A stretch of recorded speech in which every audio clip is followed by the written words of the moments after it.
पेशावर ज़ल्मी भी शायद अब वो टीम बन चुकी है जिनमें प्लेयर्स तो बहुत बड़े हैं लेकिन परफॉर्मेंस जीरो हैं। जिनके पास ब्रांड वैल्यू के लिए बाबर आजम है, साइम अयूब है, मोहम्मद हारिस है, लेकिन शायद ट्रॉफी से इनका ताल्लुक दूर दूर तक नहीं रहेगा और शायद 10वें साल में आप पहली दफा प्ले ऑफ्स के लिए क्वालिफाई नहीं करेंगे। सॉरी टू से, लेकिन बाबर आजम एक बड़ा नाम जरूर है, एक बड़े ब्रांड जरूर है, जिनकी वजह से पेशावर ज़ल्मी की फैन फॉलोइंग बहुत बढ़ गई होगी, लेकिन उनकी परफॉर्मेंस जीरो है। अगर बाबर आजम की फॉर्म की बात करें तो बहुत से लोग बाबर आजम को द किंग बोलते हैं। एक जमाने में वो किंग होता भी था, मैं उसको बैक करता रहूं, लेकिन आज वो जीरो परफॉर्म कर रहा है। पिछले 2-3 साल से उसकी परफॉर्मेंस जीरो है, लेकिन हम लोग उसको लगातार बैक कर रहे हैं और यही वजह है कि बाबर आजम खुद को इंप्रूव ही नहीं करना चाहता। अगर आप 2 मैचेस देख ले तो दोनों मैच में उसको जहां पर फील्ड लगाई गई थी उसने वहीं पर अपनी विकेट फेंकी है। पिछले मैच में मोहम्मद आमिर ने उसके लिए स्पेशल दायरे के अंदर 10-15 यार्ड के अंदर फील्डर लगाया था और बाबर आजम ने उसी फील्डर को कैच दिया था। और आज अब आप 240 प्लस रन चेज कर रहे हैं, आपके लिए स्लिप लगाई गई है। आप अंदाजा लगाएं कि आप कितने बड़े बल्लेबाज हैं। मुझे हंसी आ रही है कि यार बाबर आजम के लिए स्लिप लगाई हुई थी, 240 रन चेज कर रहा है। और यार क्या बैट्समैन होगा बाबर आजम जिसके लिए T20 में 240 रन के लिए स्लिप लगाई हुई है और बाबर आजम ने सुभान अल्लाह वहीं पर कैच दिया है।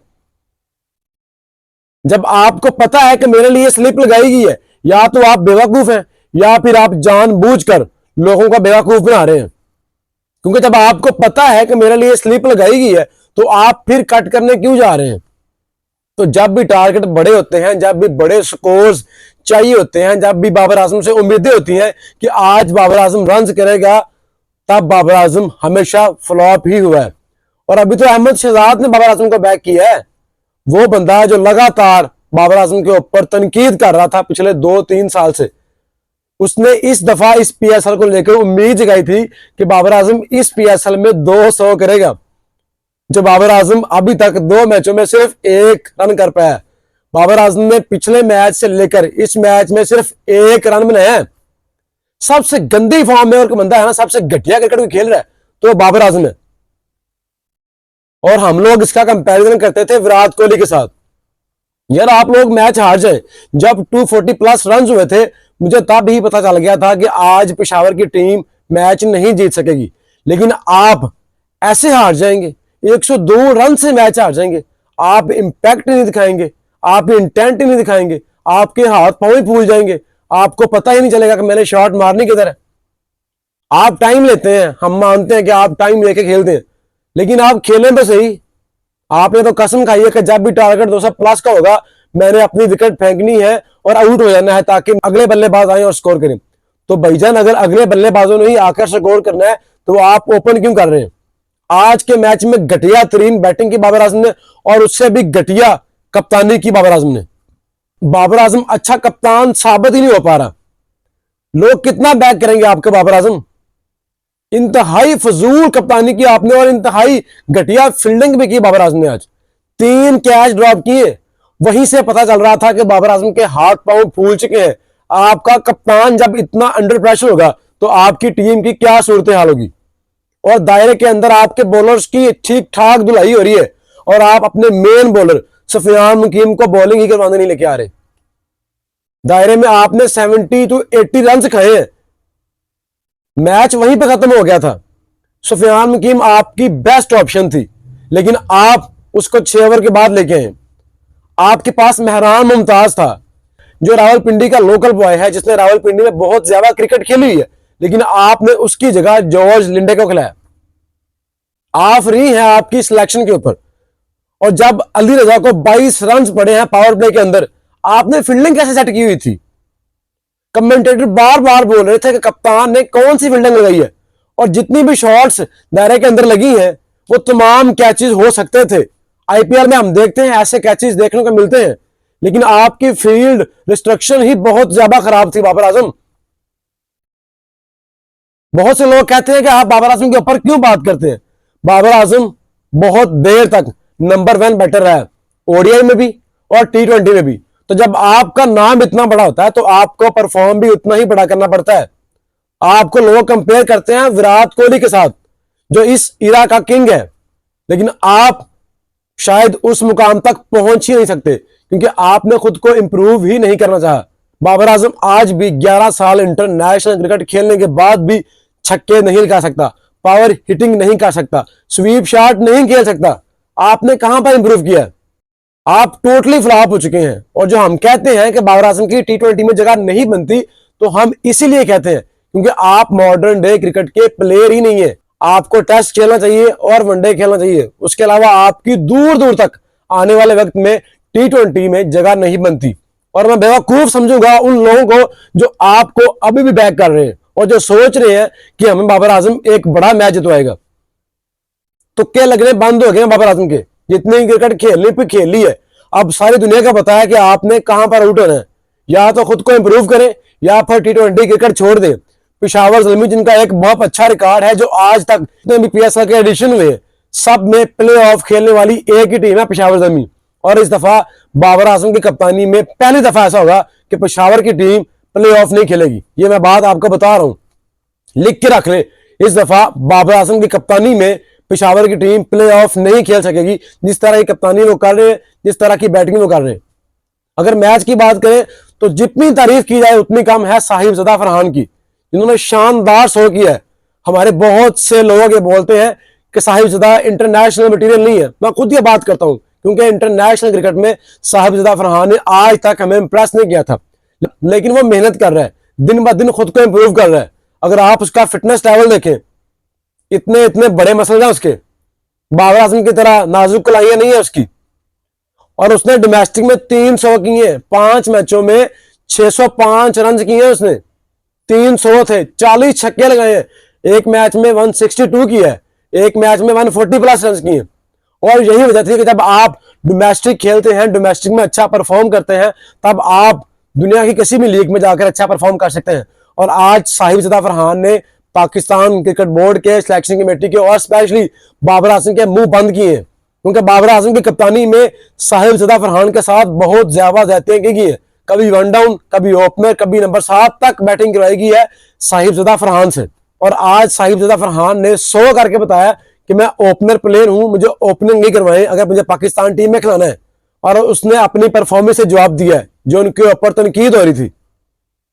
और जो मैं ढूंढ रहा था ना कि पाकिस्तान में मुझे अभी एक भी पाकिस्तानी बैटर नहीं मिला इस PSL में जिसने 200 प्लस के स्ट्राइक रेट से 40-50 रन किए, तो आज मुझे वो बल्लेबाज मिल गया है। साहिबजादा फरहान ने 200 प्लस के स्ट्राइक रेट के साथ अपनी सेंचुरी कंप्लीट की है। Well played. जितनी तारीफ की जाए उतनी कम है साहिबजादा फरहान की। और कॉलिन मुनरो तो शायद आउट ही नहीं होगा इस टूर्नामेंट में किसी से भी, वो खुद ही गलत शॉट लगाएगा और आउट होगा। जितनी क्रिकेट उसने खेल ली है, जितना एक्सपीरियंस उसके पास है, और जिस तरह वो PSL में लाठी चार्ज करता है, आउट क्लास बैटिंग मुनरो की भी। आजम खान ने सिर्फ 2 छक्के लगाए हैं, लेकिन आजम खान खत्म हो चुका है, दिन ब दिन मोटे से मोटा होता जा रहा है। कितने मोटे होंगे आप? और अगर आप आजम खान की डाइट देख लेना तो आप हैरान रह जाएंगे। इतना खाता है, खुद की फिक्र ही नहीं है कि मैंने पाकिस्तान खेला है या मैं पाकिस्तान दोबारा खेलना चाहता हूं। तो आजम खान की 1 से 2 साल क्रिकेट बाकी रहेगी, उसके बाद कहानी खत्म है। सलमान अली आगे ने नीचे का अच्छा साथ दिया, 30 रन किए हैं 200 के स्ट्राइक रेट के साथ। और इस्लामाबाद की टीम जिस इंटेंट के साथ खेलती है, जिस इंटेंट के साथ वो खेलती आ रही है, उसी को फॉलो किया। आज भी साहिबजादा फरहान ने, कॉलिन मुनरो ने, सलमान अली आगा ने, आजम खान ने और बाबर आजम की पेशावर को धूल चढ़ा दी। 240 प्लस रन किए। और इस PSL में पेशावर ज़ल्मी की बैटिंग तो बुरी चल रही है, लेकिन इनकी बॉलिंग नाकाम तरीन बॉलिंग होगी इस टूर्नामेंट में। लास्ट PSL में भी इनकी बॉलिंग बहुत कमजोर थी, लेकिन इस PSL में इनकी बॉलिंग सबसे वीक है। मोहम्मद अली कंडीशंस का बॉलर है, गर्मी में उससे बॉलिंग नहीं होगी। आज भी 4 ओवर्स में 51 रन खाए हैं। पिछले मैच में और इस मैच में 8 ओवर्स में 109 रन खा चुका है मोहम्मद अली। और जब गर्मी बढ़ेगी इसको और रन पड़ेंगे। अल्जारी जोसेफ ने आज अच्छी बॉलिंग की है, 2-3 खिलाड़ी उसने आउट किए हैं, लेकिन सुफियान मुकीम को आप बहुत लेट लेके आए। अली रजा को रन लग रहे थे, आपने उसको जाके समझाया नहीं। 17 साल का लड़का है, यंगस्टर है, उसने आगे आगे पाकिस्तान के लिए खेलना है, लेकिन आप उसको आगे समझाएं तो सही, उसको थोड़ा सा मोटिवेट तो करें। आप वहीं पे खड़े हैं, ना हारिस आया, ना साइम आया, ना बाबर आया।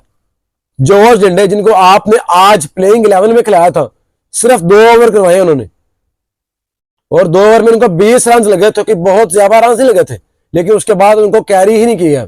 और आज भी बाबर आजम की कप्तानी डिफेंसिव नजर आई, वो सिर्फ 20 ओवर पूरे करवा रहे थे, उनको हार जीत से कुछ भी फर्क नहीं पड़ रहा था, उनको पता ही नहीं चल रहा था कि मैंने अपने बॉलर्स को कैसे यूज करना है। और अगर पेशावर ज़ल्मी की बैटिंग की बात करें तो जैसे मैं बता चुका हूं कि बाबर आजम बॉब्जी द किंग, मुझे ना हंसने वाली मिल जाए ना तो मैं बताऊं उसको कि यार क्या मिलता है तुम्हें ऐसे मजाक उड़ाकर। ये एक मजाक है बॉब्जी द किंग जो उड़ाया गया है। बॉब्जी द किंग आज भी एक स्कोर बना के आउट हुआ है और ये पाकिस्तान का सबसे बड़ा प्लेयर माना जाता है। बहुत से लोग कहते हैं कि पाकिस्तान की इस जनरेशन का बाबर आजम सबसे बड़ा प्लेयर है। अगर आपका सबसे बड़ा प्लेयर ऐसे बैटिंग करेगा तो बाकियों की बात तो फिर छोड़ ही दें। साइम अयूब ने कोशिश की थी लेकिन वो आज सिर्फ 6 रन बनाकर आउट हुए, और जिस तरह का स्कोर था आपको हिटिंग ही करनी पड़नी थी, और उसी चक्कर में आज साइम अयूब आउट हो गए और मिच ओवन को आज 1 डाउन भेज दिया।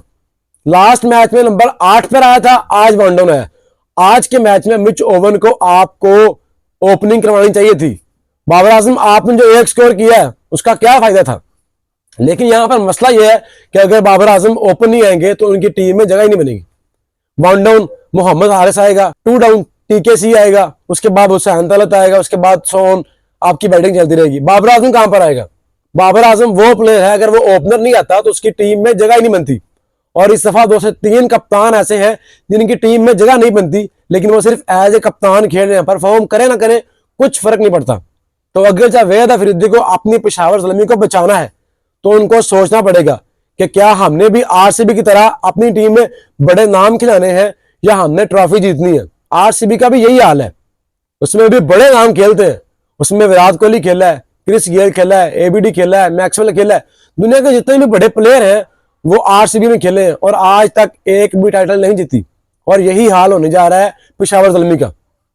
Mohammad Haris out class batting, जो लोग बोलते हैं कि मोहम्मद हारिस टुल्ला है, आज उसकी बैटिंग देख लें। अकेला शेर खड़ा था, वो उसके साथ कोई बंदा खड़ा होता तो शायद सूरत हाल मुख्तलिफ होती। आपका बाबर आजम, आपका जैली किंग बाबर आजम भी खड़ा होया था तो उसने मैच एंड तक ले जाना था मोहम्मद हारिस ने, लेकिन उसका कोई साथ देने को तैयार नहीं था।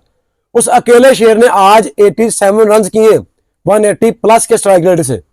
और इस पीएसएल ड्राफ्ट में सबसे गलत पिक थी आपकी, जो आपने टीकेसी टॉम कोलर कैडमरो को दोबारा रिटेन किया प्लाटिनम कैटेगरी में। तब आपके पास माइकल ब्रेसवेल था, मार्क चैपमैन था, और आपने उनको छोड़कर जो आपके खिलाफ ठीक ठाक परफॉर्म करके आ रहे हैं, आपने उनको छोड़ के टीकेसी को चूज किया।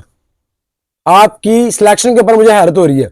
लास्ट सीजन में देख ले तो टॉम कोलर कैडमोर ने एक भी अच्छी इनिंग नहीं खेली हुई थी और इस पीएसएल में भी लगातार फ्लॉप दिखाई दे रहे हैं। तो अगर पेशावर ज़ल्मी की टीम में अच्छा परफॉर्म करना है तो अपनी सिलेक्शन बेहतर बनानी होगी, अपनी टीम में अच्छे बॉलर्स ऐड करने होंगे। और आज शानदार बॉलिंग की इस्लामाबाद के बॉलर्स ने, स्पेशली नसीम शाह ने अच्छी बॉलिंग की। इमाद वसीम ने 3 खड़े आउट किए, शादाब खान की फुल टॉस नहीं हो गई लेकिन 2 विकेटें उन्होंने भी हासिल की। लेकिन ऐसे मैच में आपको बॉलिंग करना बहुत आसान होता है जब ऊपर से बहुत जल्दी विकेटें गिरती हैं, जब इतना बड़ा टारगेट होता है, तब प्लेयर्स, तब ओपोनेंट टीम गलत शॉट्स खेलती है, आपके लिए बहुत ज्यादा आसानी होती है। हमें देखना पड़ेगा कि अगले मैचेस में नसीम शाह, इमाद वसीम, शादाब खान कैसे बॉलिंग करता है। शादाब खान ने 2 मैच में 5 आउट कर ली है। हैरत वाली बात है, पिछले न्यूजीलैंड के खिलाफ 5 मैचों में 1 विकेट थी इसकी। तो कैसे रंग बदले हैं पाकिस्तान में आकर पीएसएल में शादाब खान ने, वो चीज देखने लायक है। लेकिन प्रेशर में कैसे बॉलिंग करेंगे ये लाजमी देखना पड़ेगा हमें, क्योंकि अभी तक 2 मैच खेले हैं, दोनों में इनका स्कोर ठीक ठाक था, 220 240 प्लस रन थे, तो आपको बॉलिंग करना आसान होती है। ओवरऑल इस्लामाबाद की टीम ने बहुत अच्छी क्रिकेट खेली और आज का मैच 1 साइडेड विन कर लिया। पेशावर ज़ल्मी का ऑलमोस्ट टूर्नामेंट खत्म हो चुका है क्योंकि -4 पॉइंट में चले गए वो। उनकी रन रेट बहुत बुरी है। अगर पेशावर ज़ल्मी की टीम ने प्ले ऑफ के लिए क्वालिफाई करना है, जो कि वो नहीं कर सकते, तो पेशावर की टीम को अगले मैचेस में अगली टीमों को हराना नहीं है, उनको चारों खाने चित करना है। कुछ 150 रन से मैच जीतना है, कुछ 100 रन से मैच जीतना है, तब जाके आप प्ले ऑफ के लिए क्वालिफाई करने के काबिल हो सकते हैं। अदरवाइज मुझे तो 1% भी नहीं लग रहा कि इस दफा बाबर आजम की कप्तानी में, बाबर आजम की इस फॉर्म को लेकर आपकी पेशावर ज़ल्मी PSL के लिए क्वालिफाई करेगी। तो hats off to Sahibzada Farhan, उसने जितनी अच्छी आज बैटिंग की है, I wish him best of luck. वो अगले मैचेस में ऐसी ही बैटिंग करे, 1 से 200 और करे और पाकिस्तान टीम में अपनी जगह बनाए और आने वाले एशिया कप में और T20 वर्ल्ड कप में, जो कि इसी कंडीशंस के मुताबिक होनी है, साहिबजादा फरहान प्लेइंग 11 में एटलीस्ट 15 के मेंबर में अपनी जगह लाजमी बनाए और जब भी मौका मिले पाकिस्तान टीम के लिए अच्छा परफॉर्म कर सके। तो दोस्तों, इसके ऊपर आपकी क्या राय है? अपनी राय कमेंट्स की सूरत में जरूर बताइएगा।